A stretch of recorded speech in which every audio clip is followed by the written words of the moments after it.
A couple of days ago, I received an email from PATH, one of our local mission partners, asking for help for 4 families who needed help with rent to keep from being evicted from their homes.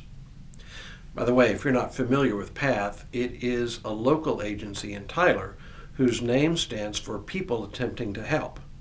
I encourage you to go to their website, www.pathhelps.org, which you see here. They do great work in the Tyler area. You might even consider donating to them.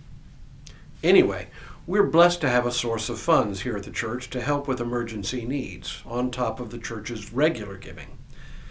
It reminded me of something that I am thankful for this Thanksgiving Day. 2 things, actually: the gifts of abundance and generosity. Hello, I'm Stuart Baskin, pastor of First Presbyterian Church of Tyler, Texas, and this is your daily devotional for Thursday, November 23rd, 2023, Thanksgiving Day. When the Pilgrims first arrived on the shores of Massachusetts in November of 1620, it was too late to plant crops. The first order of business then was to find enough food to sustain them through the winter. They apparently remained on board the Mayflower throughout the winter, and half the passengers and crew died during those terrible months. When spring arrived at last, they went ashore and built shelter. Over the next several months, they planted crops with the help of the local Wampanoag tribe. Without their help, the Pilgrims may not have survived at all. By November of 1621, about a year after they first arrived, 50-odd Pilgrims and perhaps 90 members of the local Wampanoag tribe had assured the Pilgrims' survival through their second winter. By that time, they were ready to celebrate their survival, and together they held a 3-day feast, which is considered the original Thanksgiving meal. Obviously, they were not the first European settlers to share a feast after the fall harvest on American shores, but theirs is the model that influences our own. Why? I think there are 2 things at work here. The first is that the Pilgrims' survival was anything but certain. Half died, as I said, before the first winter was over. The remaining company needed a combination of help, luck, and providence to make it. Help they found from the local peoples, who knew what crops to grow. Providence in the form of land that could actually grow crops at all, and abundant game to provide meat. And luck is, well, luck. What this all points to is that they experienced abundance in the midst of challenging circumstances. As pilgrims, religious dissenters from the Church of England, and refugees from religious persecution, they had a strongly held faith in God. It was normal and natural for them, therefore, to hold a celebration to give thanks to God for providing for them. They needed to give thanks for the abundance God had provided. The second thing at work here is generosity. Without the generous help of the local Wampanoags, they may well have died before they ever got a foothold. They would not have been the first or last group of European settlers to be wiped out entirely in the first year in the New World.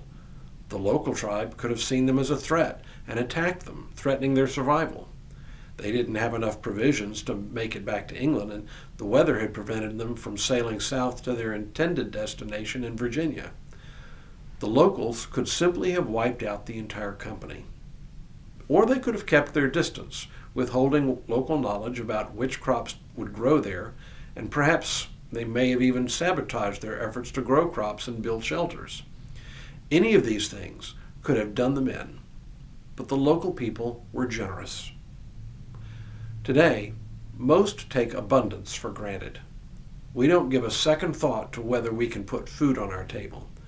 But 2 events over the last several years have taught us not to take abundance for granted. The first, of course, was COVID.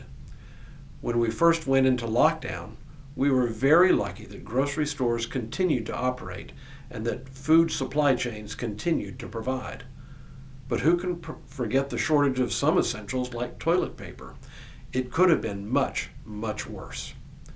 And then there was what we've come to call Snowmageddon in February of 2021, when almost all of us were completely shut in with dwindling access to water and often a lack of electricity. It was no joke, as 3.5 million Texans lost electricity and 13 million lived under boil water alerts. If these two events taught us nothing else, they should have taught us about the blessings of abundance that we routinely enjoy. If those don't teach us that lesson, nothing will.